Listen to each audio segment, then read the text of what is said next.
Assalamualaikum warahmatullahi taala wabarakatuh. Salam sejahtera, Om Waalaikumsalam. Swastiastu, Namo Buddhaya, Rahayu, Rahayu, Rahayu. Dulu-dulu Tribun Jatim dan Harian Surya. Saya Lur Pambudi alias Pampam, reporter Tribun Jatim Surya kembali menyapa dulur-dulur sekalian dalam wawancara eksklusif bersama tokoh inspiratif pekan ini.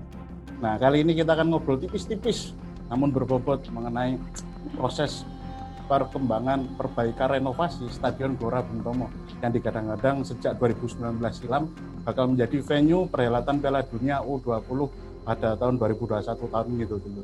Mendengar kabar itu, Pemkot Surabaya saat itu dulu 2 tahun yang lalu mulai gencar melakukan serangkaian perbaikan fasilitas stadion. Hampir semua aspek fasilitas penunjang pertandingan dan penonton dirombak habis-habisan agar tampak ciamik di mata FIFA dan dunia sejak awal tahun 2020 kemarin. Nah, namun siapa sangka pandemi COVID ternyata menerpa Indonesia tak terkecuali Jatim dan khususnya kota Surabaya ini. Sehingga membuat pagelaran Piala Dunia terpaksa ditunda kabarnya hingga 2023 oleh pihak FIFA. Kendati demikian, progresivitas renovasi masih terus berlanjut untuk mempersolek tampilan Stadion GBT, sebutan lazim yang akrab di kalangan arek-arek Surabaya. Oleh karena itu, sejauh mana progres pembangunan atau renovasi GBT yang diprediksi bakal rampung Maret 2021 mendatang, saat ini alhamdulillah ini dulur-dulur kita berkesempatan untuk nembung langsung, wawancara langsung, silaturahim langsung dengan Pak Wali Kota Surabaya, Wisnu Sakti Buwana. Assalamualaikum, bagaimana kabarnya Bapak? Waalaikumsalam. Baik, Mas. Alhamdulillah. Nah, ini dulur-dulur, perlu diketahui beliau ini sebenarnya konsen sekali dengan pengembangan olahraga sepak bola untuk arek-arek Surabaya. Ini perlu diketahui bukan sekadar membuat regulasi atau penyediaan anggaran untuk fasilitas pengembangan olahraga sepak bola, namun beliau juga perlu diketahui seringkali turun langsung menyaksikan pertandingan sepak bola di tingkat kecamatan atau di tingkat tarkam secara langsung. Nah, ini Bapak, mumpung masih di awal tahun dan kemudian kita mau ngobrol terkait perkembangan renovasi Stadion GBT yang nanti untuk menyambut 2021 dan delalah informasi terakhir kemarin ditunda 2023. Nah, ini sebenarnya kita ingin tahu perkembangan sampai sekarang ini sudah masuk 90%, sudah 100% atau berapa persen ini Bapak kalau boleh tahu? Ya, jadi kalau untuk kesiapan stadion sebenarnya ya secara overall itu sudah 90% ya. Persiapan untuk gelaran Piala Dunia U20. Jadi dari sisi GBT-nya sendiri itu sudah 99%, tinggal rumputnya. Rumputnya kita harapkan kan ini baru ditanam awal tahun ya, akhir tahun kemarin. Nah, ini kita harapkan dalam 2 bulan ke depan udah ready rumput ini untuk pertandingan, artinya udah siap. Nah, tinggal jalan sekitar ini sudah mulai kita juga udah uruk, ada lapangan tambahan, lapangan untuk latihan itu ada 3 lapangan di sisi utara GBT itu. Samping itu Pak ya? Ya, di samping. Nah, itu juga ada tambahan lahan parkir nanti sambil dengan akses jalan lingkar luar barat yang juga kita kerjakan. Jadi memang 90% sudah siap. Tinggal nanti tambahan-tambahan kayak akses jalan, urukan-urukan untuk tambahan lahan parkir dan sebagainya itu akan kita prediksi ya Maret April itu udah tuntas semua sesuai standar FIFA. Artinya penerangan saja yang semula 1.200 loop itu dan kita naikkan jadi 2.400, jadi udah kelas stadion kelas dunia lah. Berarti dari segi fasilitas dan sebenarnya secara grand design itu memang sudah siap dan sudah sesuai schedule Pak ya, walaupun pada akhirnya ada informasi ditunda ini Pak.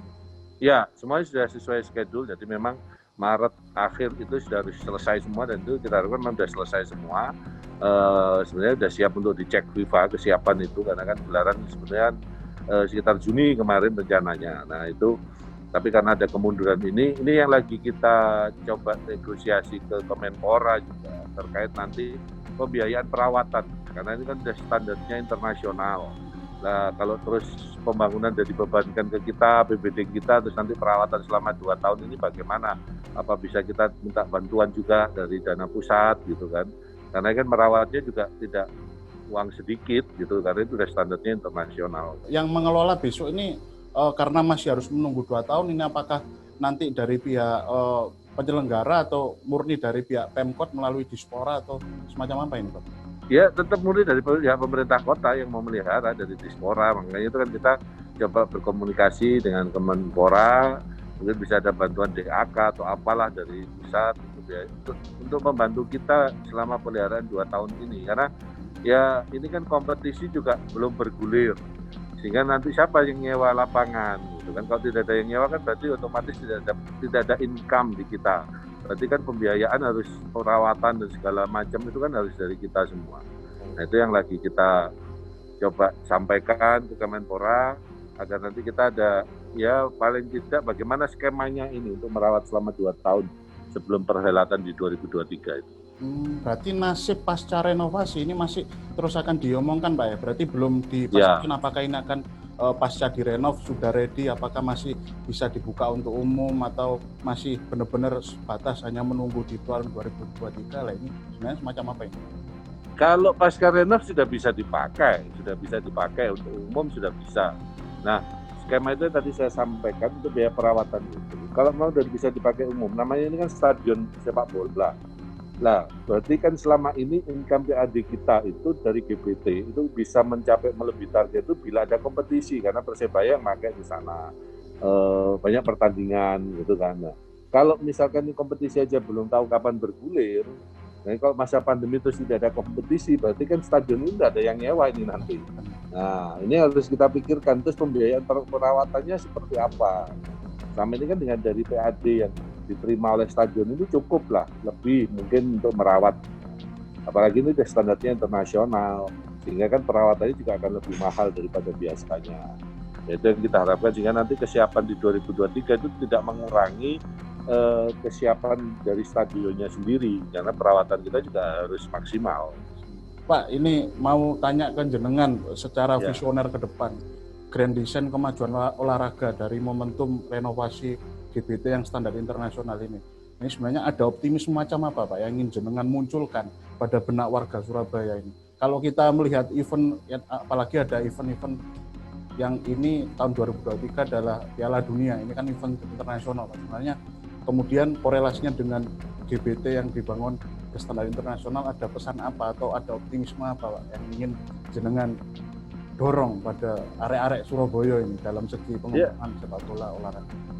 Ya kita ingin karena kita jadi tuan rumah Piala Dunia, itu bisa nanti jadi semangat juga buat arek-arek Surabaya untuk tampil lebih hebat lagi kelas dunia, khususnya klub kebanggaan kita Persebaya itu bisa juga berbicara di kelas internasional kan begitu. Dan kita juga memfasilitasi dengan fasilitas yang internasional, kita harapkan prestasinya juga lebih internasional. Artinya kesiapan nanti bicara tahun 2023 sebenarnya ada momentum yang buat kita, ada momentum 2 tahun untuk kita menyiapkan lebih siap lagi sebagai tuan rumah. Artinya nanti kalau misalnya ada tamu dari luar negeri dan sebagainya, itu kita juga ikut bisa memberikan nilai tambah buat kota Surabaya. Nah, yang waktu itu saya sempat ngajak, ayo bonek-bonek mulai bisa dilatih untuk berbahasa Inggris. Nah, bisa jadi guide mereka nanti. Nah, kita bangkitkan juga di perkampungan. Kan sudah waktu Piala Dunia yang lalu aja muncul banyak kampung-kampung Piala Dunia. Nah, ini kita munculkan lagi. Kampung-kampung bonek yang selama ini itu bisa muncul jadi kampung-kampung bola. Kita ingin Surabaya itu betul-betul jadi kota bola nantinya, dan itu akan terlihat begitu masuk Surabaya sudah terasa aura Piala Dunianya udah terasa. Tiap kampung mendandani kampungnya sebagai kampung bola. Dan kita akan buat event-event di sudut-sudut kota tentang Piala Dunia dan sebagainya. Dan itu kita melibatkan banyak masyarakat Surabaya yang nanti kita harapkan juga secara ekonomi akan menambahkan income ekonomi mereka. Artinya kalau seluruhnya itu banyak pengunjung ke Surabaya dan itu bisa menikmati di sini kan, itu juga tambahan income buat, ada peluang income ekonomi buat warga Surabaya. Nah, yuk kita latih mulai sekarang. Untuk waktunya sudah tambahan 2 tahun ini tidak membuat kita jadi kecewa, tetapi malah membuat kita harusnya lebih bersemangat lagi agar nanti ikut betul-betul jadi tuan rumah. Kita bisa merasakan efek ekonomi buat kita bisa merasakan yang lebih buat kota Surabaya, buat warga Surabaya. Nah, itu yang kita harapkan. Pak, secara teknis nanti jenengan menggerakkan OPD-nya bagaimana Pak? Apakah melalui Dispora atau melalui UMKM juga jenengan akan libatkan suatu sinergisitas tim, kemudian ayo ini ada komponen ekonomi yang bisa direguk selama nanti menjelang 2 tahun atau 2023 ketika perhelatan internasional Piala Dunia.